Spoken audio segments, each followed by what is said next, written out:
حضرت سیدنا عمر فاروق، سب بولیے رضی اللہ تعالی. حضرت عمر فاروق رضی اللہ تعالیٰ عنہ کا مبارک زمانہ ہے. حضرت عمر نے فوج بھیجی ایران کے حکمران کے ساتھ جہاد کرنے. ایران کے بادشاہ نے 2 عیسائی جاسوس بھیجے. کہنے لگا ذرا پتہ تو کرو مسلمانوں کا رات کا طریقہ کیا ہے، میں صف بندی کراتا ہوں. وہ ساری رات صف بندی کراتا رہا. 2 جاسوس آئے مسلمانوں کی معلومات کرنے. معلومات کر کے جب واپس گئے تو حضرت عمر فاروق رضی اللہ تعالیٰ عنہ کے سپاہیوں کو دیکھا، غور سے پلٹے. تو بادشاہ کہنے لگا کیا حال دیکھ کے آئے ہو؟ کہنے لگا سارے مسلح پہ بیٹھے ہوئے، جتنے گھنٹے ہم وہاں رہے ہیں مجاہدین مسلح پہ رہے ہیں. یوں لگتا ہے جیسے ان کا دنیا داری سے کوئی تعلق. اور کہنے لگے بادشاہ کوئی ایسی طاقت ہے جس کو وہ بلا رہے تھے، کوئی ایسی قوت ہے جس کو وہ پکار رہے تھے. ہمیں بھی وہاں کھڑے ہو کے محسوس ہوتا تھا کہ ہاں کوئی ہے جو آ جائے گا ان کی مدد کے لیے، کوئی ہے جو پہنچے گا ان کی مدد کرے گا. ایران کا بادشاہ کہنے لگا مجھے سمجھ آ گئی ہے، وہ جسم کی طاقت سے نہیں لڑتے، وہ کوئی غیبی طاقت ہے جس سے وہ لڑتے ہیں. بھائی وہ غیبی طاقت بھی تو ہمارے پاس ہم نے ناراض کر لیا نا، وہ بھی تو نہیں نا، مسجد کا رخ بھی تو کوئی نہیں. اور میں نے پچھلے جمعے بھی کہا تھا، پھر کہتا ہوں، وہن ہو گیا امت کو. نبی پاک نے فرمایا امت کو وہ کیا ہے، دنیا سے محبت ہو گئی ہے، موت سے کراہت ہو گئی ہے، وہن ہے. صحابہ کرام کو موت سے بڑا پیار تھا، موت سے بڑی محبت کر. ہماری طرح نہیں، وہ کہتے تھے مریں گے تو منو مٹی تو وہاں ٹھیک ہے، عذاب قبر حق ہے. لیکن میں کہا کرتا ہوں سالوں کے بعد جو پردیس سے ماں کے پاس آئے، ماں اسے عذاب نہیں دیتی، اس کا ماتھا چوما کرتی ہے. اور بھائی جو رب کریم کی بارگاہ میں جائے گا تیرا کیا خیال ہے، گل سڑ جائے گا.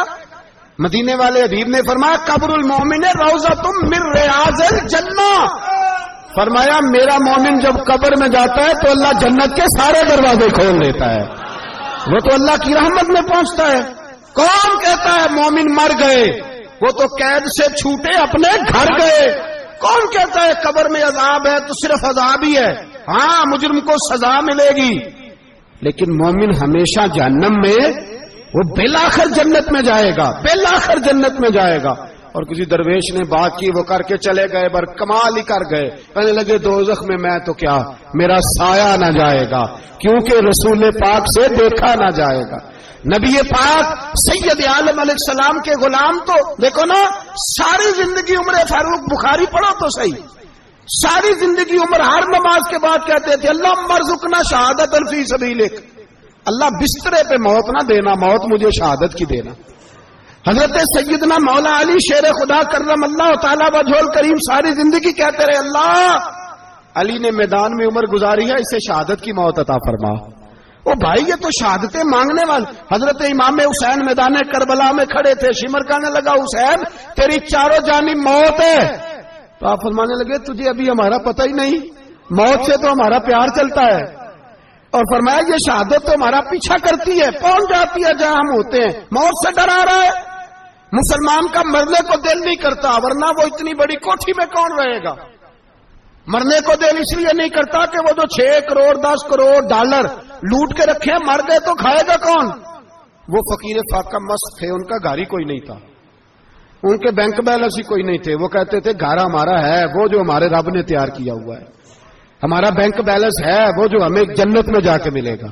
ان کا تو یہ کھاتا ہی کوئی نہیں تھا، اس لیے وہ شہادت کی. حضرت عمر بن جموع رضی اللہ تعالیٰ عنہ میدان احد میں 4 بیٹے لے کے آئے. کتنے بیٹے بول کے بتائے؟ 4 بیٹے لے کے عمر بن جموع آئے، اور خود ایک ٹانگ سے لنگڑے سے آپ ہیں، ٹانگ چھوٹی ہے. حضور کے سامنے کھڑے ہوئے کہا محبوبہ میرے 4 ہی تھے، میں 4 لے آیا ہوں، قبول کر لے. تو حضور نے فرمایا تو کیوں تلوار اوڑے آیا ہے، یہ تو نے کیوں گلے میں اسلحہ ڈالا ہوا ہے؟ کہا یا رسول اللہ میں نے بھی تو جانا ہے نا. تو حضور نے فرمایا 4 بیٹے جو ہیں. تو حضرت عمر بن جموع نے بات کی. صحابہ کہتے ہیں ہم لبوں سے مسکرا رہے تھے، آنکھوں سے رو رہے تھے. کیا عجیب انداز ہے. حضور نے فرمایا عمر 4 بیٹے جو آ گئے تو رہنے دے. تو حضرت عمر رو پڑے، کہنے لگے محبوبہ کیا لنگڑے جنت میں نہیں جائیں گے؟ کیا حضور میں لنگڑا ہوں تو میرے لیے جنت کوئی نہیں؟ میرے حبیب پاک سید عالم صلی اللہ علیہ وسلم نے فرمایا عمر تو ضرور جنت میں جائے گا. کہا محبوبہ پھر بچے بعد میں جائیں گے, میں پہلے میدان میں جاؤں گا. ایک بی بی 4 بیٹے لے کے آئی احد میں. کہا محبوبہ کل کمائی تھی میں لے آئی ہوں, میرے پاس کوئی اور شے ہوتی تو میں بچا کے نہ رکھتی. بیٹے دے کے نا حاضری لگوا کے تو واپس دروازے پہ لے گئی. تو حضرت سیدنا عبداللہ ابن عمر فرماتے ہیں بی بی بول رہی تھی تو میرا جذبہ جہاد بڑھ رہا تھا. اپنے بیٹوں کو کہنے لگی میں تمہیں حضور کے پاس چھوڑ کے جا رہی ہوں, جب تم میدان میں گرو گے تو میں تمہیں دیکھنے آؤں گی. دیکھنا تمہاری پشت پہ کوئی زخم نظر نہ آئے. اتنے تیر کھانے ہوئے سینے پہ کھانا, اتنے تلواروں کے نیزوں کے زخم برداشت کرنے ہوئے یہاں کھانا, پشت پہ زخم نظر نہ آئے. حضرت عبداللہ ابن عمر فرماتے ہو بی بی کی گفتگو میرا جذبہ جہاد بڑھا رہی تھی. ایک بی بی 3 سال کا 4 سال کا بیٹا لیے رو رہی ہے, احد کا دن ہے. سہیلیاں پوچھتی ہیں تو کیوں روتی ہے؟ وہ کہتی ہے دیکھو میرا خاوند بھی بدر میں شہید ہو گیا, بھائی اور باپ بھی.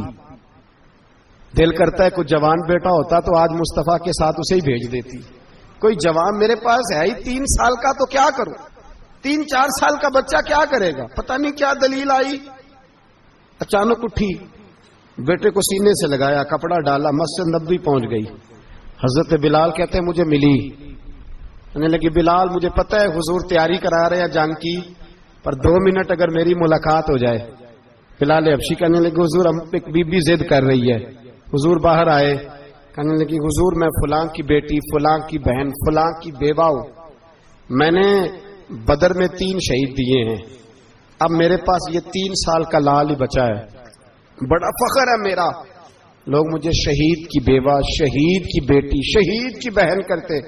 دل کرتا ہے شہید کی اماں بھی کہیں جاؤں تو میرا بیٹا لے لیں.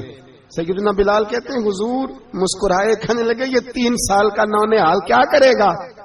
کہتے ہیں اماں کا عجیب جذبہ ہے. کہنے لگی محبوبہ سنا ہے اسلحہ بھی تھوڑا ہی ہے, ڈھالیں زیادہ کوئی نہیں, میرا بیٹا ساتھ رکھ لیں, جب آپ کی طرف کوئی تیر آیا نا تو میرا بیٹا ڈھال کے اس کو ڈھال بنا کے آگے کر دینا. محبوبہ ڈھال تو بن ہی سکتا ہے نا. حضرت بلال فرماتے ہیں مصطفیٰ کریم نے فرمایا جا میں نے قبول کیا, قیامت کے دن بیٹا گھر لے جا, جب تیرا نام پکارا جائے گا تو شہید کی اماں کہہ کے پکارا جائے گا, جا تو گھر لے جا. کہتے ہیں چلتے چلتے ایک غریبنی اور آ گئی, اتنی سی اٹی بان کی, اتنی سی. بلال حضور سے ملاقات ہو جائے گی. نبی پاک آ گئے تو کہا محبوبہ یہ غلبہ اسلام میں میرا بھی حصہ ڈال لے. حضور نے فرمایا یہ کیا ہے؟ کہنے لگی حضور خامن فوت ہو گیا, اولاد اللہ نے بے نیازی سے دی نہیں, سویرے چرخہ کاٹ کے رزق حلال کھاتی ہوں, میرے پاس نا یہ اتنا سا بان ہے, ایک گھوڑے کی لگام بن جائے گی. محبوبہ حصہ تو ڈال جائے گا نا دین کے لیے, میری قبولیت ہو جائے گی. میرے حبیب نے ہاتھ اٹھائے اور دعا مانگی, کہے اللہ جتنا تو میدان کے مجاہدوں کو اجر عطا فرمائے اتنا اس غریبنی کو بھی عطا فرمانا, اتنا اسے بھی دینا. بھائی یہ جذبے تھے, یہ رنگ تھا امت مسلمہ کا, اس لیے کافر گھر میں بیٹھ کے کانپا کرتا تھا.